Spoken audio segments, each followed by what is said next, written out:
आज की कहानी है समझ का फेर। बहुत दिनों पहले की बात है। किसी गांव में एक किसान रहता था। उसका घर गांव के छोर पर था।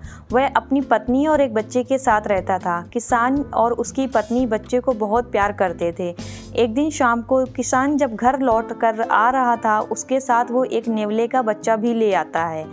पत्नी के पूछने पर उसने कहा, मैंने इस बच्चे को खेलने दुलारने के लिए लाया हूँ। नन्हा सा नेवला और किसान का बच्चा दोनों साथ साथ बड़े होने लगे। 5-7 महीने के अंदर नेवले का बच्चा बड़ा होकर एक भरा पूरा नेवला बन चुका था, जबकि किसान का बच्चा अभी भी छोटा था और पालने में झूल रहा था। नेवला बड़ा ही सुंदर और प्यारा लगने लगा था। उसकी आंखें बहुत ही चमकीली और झबरे बालों की वजह से वो बहुत ही सुंदर दिखाई देता था। एक दिन की बात है, जब किसान की पत्नी को बाजार जाना था कुछ सामान लेने के लिए। उसने अपने पति से कहा कि वह बाजार जाना चाहती है और उसने अभी अभी बच्चे को दूध पिलाकर पालने में सुलाया है, तो तुम उसका ध्यान रखना और मैं जाकर बाजार से कुछ सामान लेकर आती हूँ। किसान ने कहा, इसमें डरने की क्या बात है, अपना नेवला तो बहुत ही प्यारा और नेक दिल है, जैसे हमारा बच्चा। इसके बाद तुरंत ही किसान की पत्नी बाजार चली गई। किसान को घर में कोई काम नहीं था, बच्चा भी सो रहा था। उसे छोड़कर वह बाहर घूमने टहलने के लिए निकला। रास्ते में उसे उसके 2-4 मित्र मिल गए और किसान अपने दोस्तों के साथ ऐसा मगन हुआ कि वह ये भूल ही गया कि वह बच्चे को अकेला घर में छोड़कर आया है और उसे लौटने की याद ही नहीं रही। उधर किसान की पत्नी टोकरी भर सामान खरीदकर घर पहुंचती है।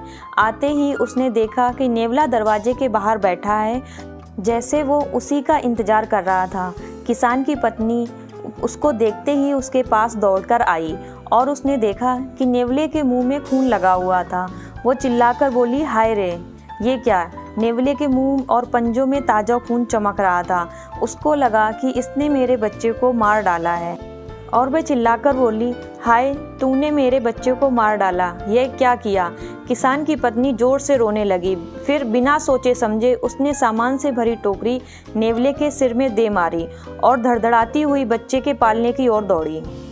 बच्चा पालने में गहरी नींद में सो रहा था, मगर उसके पालने के ठीक नीचे खून से लथपथ एक जहरीला सांप मरा पड़ा था। सांप को देखकर वह समझ गई कि जो नेवले के नाखून और मुंह में खून लगा था वो उसके बच्चे का नहीं बल्कि सांप का था, और वह नेवले को पुकारती हुई घर के बाहर आई। घर के बाहर आकर उसने देखा और उसके मुंह से निकला, हाय राम, ये मैंने क्या कर डाला? इस नेवले ने तो सांप को मारकर मेरे बच्चे की जान बचाई और मैंने इसी को मार दिया। वो नेवले के पास बैठकर बहुत ज़्यादा रोई, लेकिन अब क्या था, अब तो नेवला मर चुका था। यह सब उसकी समझ का फेर था। तो दोस्तों, हमें आज की कहानी से यह शिक्षा मिलती है कि हमें कोई भी काम बिना सोचे समझे नहीं करना चाहिए।